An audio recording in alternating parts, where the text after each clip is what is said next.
السلام علیکم ورحمۃ اللہ وبرکاتہ۔ الحمد للہ رب العالمین والعاقبۃ للمتقین ولا عدوان الا علی الظالمین واشهد ان لا الہ الا اللہ وحدہ لا شریک لہ واشهد ان محمدا عبدہ ورسولہ صلوات اللہ وسلامہ علیہ وعلی آلہ وعلی اصحابہ ومن اہتدی بہدیہ واستنى بسنتہ الی یوم الدین وبعد۔ معزز ناظرین و مشاہدین و مشاہدات و سامعین و سامعات، مسلمان کا ایک ایک بچہ اس بات کو جانتا ہے کہ شریعت کے اندر زنا حرام ہے، شراب حرام ہے، اس کی حرمت کا ہر بندے کو علم ہے،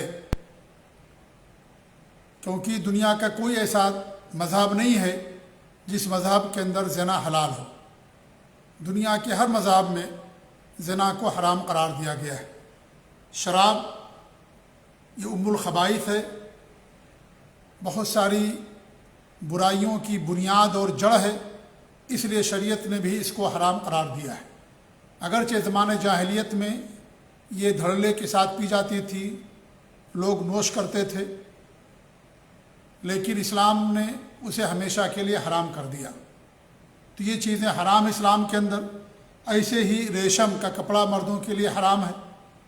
عورت ریشم کا کپڑا پہن سکتی ہے، لیکن مرد کے لیے ریشم کا کپڑا حرام ہے۔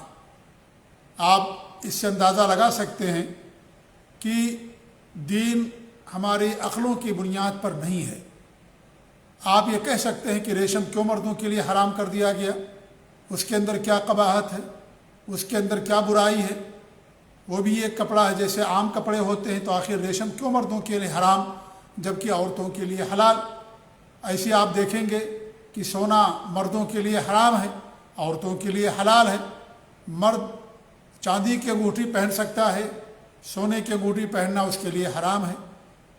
یہ شریعت ہے، اللہ تعالیٰ کا دین ہے۔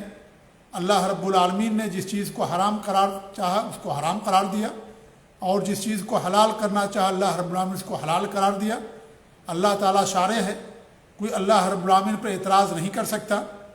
تو یہ ریشم جو مردوں کے لیے حرام ہے، اس سے ہمیں یہ درس ملتا ہے کہ حلت و حرمت یہ اللہ رب العالمین کی طرف سے ہے، یہ اللہ تعالیٰ کا حق ہے۔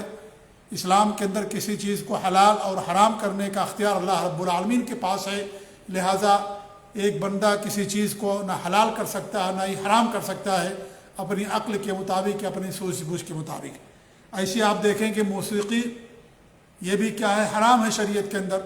گانا بجانا ساری چیزیں حرام ہیں، کیونکہ یہ شیطان کی مضامیر میں سے ہیں، اور اسی طریقے سے انسان کو زناکاری تک، فحش کاموں تک، بدکاریوں تک لے جانے والی چیزیں ہیں۔ اللہ کے دین سے، اللہ کے ذکر سے، قرآن و سنت سے، حدیثوں سے، دین سے اعراض کر دینے والی اور غافل کر دینے والی چیزیں ہیں، لہذا یہ بھی شریعت کے اندر حرام ہے۔